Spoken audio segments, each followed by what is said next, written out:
Bonjour Jeanne Kochanski. Bonjour. Merci beaucoup d'être présente. Alors vous êtes experte traductrice au sein des tribunaux et on va revenir sur l'économie de notre pays aujourd'hui, un point de vue 100% économie. Alors là, on est en pleine période de déconfinement. On va revenir sur ce qui s'est passé durant le confinement et parler essentiellement du pouvoir d'achat des Français et justement de cette baisse importante de notre pouvoir d'achat. Quelle est votre analyse, Jane? Oui, alors merci. Alors le pouvoir d'achat effectivement a baissé depuis la période de confinement parce qu'on était tous confinés, donc les Français n'avaient pas le même revenu qu'avant, parce que malheureusement la plupart on a dû arrêter notre travail, donc il y a des dépenses, il y a des revenus en moins dans chaque foyer. Du coup, le pouvoir d'achat est aussi diminué. Oui. Donc on peut pas aller acheter dans les magasins, il n'y a pas de revenus pour acheter ce qu'on veut. Et du coup, le pouvoir d'achat baisse considérablement là, depuis mars, depuis mi-mars. Et là, en période de déconfinement, on sait que notre pouvoir d'achat a baissé. Le pouvoir d'achat remonte progressivement avec des personnes qui vont retravailler, qui étaient en chômage partiel, qui vont repasser sur des contrats à durée normale, classique. Pas tout le monde, parce que certains secteurs sont plus impactés que les autres et certains secteurs ne vont pas encore reprendre leur activité normale avant un petit moment. Quels sont, selon vous, les secteurs les plus impactés? On pense à l'hôtellerie, à l'événementiel, mais bien d'autres aussi, hein. Oui, alors là, effectivement, l'hôtellerie, l'événementiel et également l'immobilier, parce que il y a beaucoup moins de transactions.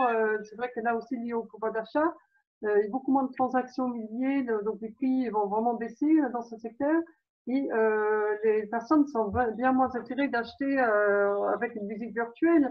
Il faut visiter l'appartement, il faut visiter la maison. Et ils seront beaucoup moins intéressés d'acheter un bien et investir juste sur la base d'un outil de visite en ligne. Donc, les agences, certains risquent même d'avoir l'obligation, peut-être même de fermer leur porte, C'est vrai puisque que beaucoup les moins visites virtuelles, ça marche moins, ça. de biens vendus. Mm, mm, mm. Après, on peut dire aussi que dans certains secteurs d'activité, le virtuel, le digital a bien aidé à pouvoir poursuivre notre activité. Mais vous dites et vous maintenez que dans l'immobilier, ça n'a pas aidé cette activité, ça n'a pas aidé en tout cas les Français à acheter, à investir. C'est-à-dire, la somme est tellement importante, c'est des sommes importantes quand on achète un appartement, une maison, et la personne a besoin souvent de voir ce qu'ils achètent concrètement. Et on a beaucoup de réticence à acheter en ligne parce que on s'engage sur plusieurs années, 20, 30 ans des fois, sur des prêts importants. Du coup, c'est vrai que c'est relativement rare qu'un investisseur sera prêt à s'engager sur le long terme là-dessus. Ce n'est pas suffisant en soi. C'est Mais certainement ce que je ne ferais pas, hein. C'est sûr qu'on a besoin de sentir les lieux, d'aller les visiter, de voir dans les moindres détails comment est ce lieu pour pouvoir investir, comme vous le dites, de grosses sommes d'argent. D'ailleurs, aujourd'hui, c'est le problème aussi avec cette baisse du pouvoir d'achat, c'est qu'il y a moins d'investissement dans des biens à forte valeur ajoutée parce qu'on a moins les moyens. Euh, oui, pour relancer cette économie, Jane, pour avoir un ton, je dirais, un peu plus joyeux, puisque là, on a parlé quand même de conséquences assez lourdes, assez graves, qui vont de toute façon continuer, on le sait bien. Mais quelles seraient les solutions pour relancer, selon vous, l'économie? Je crois qu'il faut déjà un point d'ordre de votre part, c'est d'aller très vite. oui, de très vite et puis plus libéral aussi. Il y a des confinements qui permettent à chacun de démarrer vraiment leur activité à plein temps. Parce que le chômage partiel, le télétravail et certains au chômage génèrent vraiment des gros problèmes au niveau économique. Parce que là, avec un mois de confinement, on était déjà à 70 milliards d'euros de pertes pour l'État, c'est énorme. Donc là, pour l'instant, ça reste quand même important sur les PIB. Et ils se projettent sur moins 6%, voire 8% en PIB, qui est énorme. On est devant largement de 3% autorisés. Donc, du coup, la situation actuelle, c'est qu'il va falloir agir vite et de façon dynamique et avec une reprise beaucoup plus active qu'aujourd'hui, si on veut revenir à une situation économique saine. Et avec les dernières mesures qui ont été prises, avec le discours du Premier ministre, est-ce que vous pensez que ce gouvernement est prêt à aller vite et à prendre les mesures qu'il faut rapidement?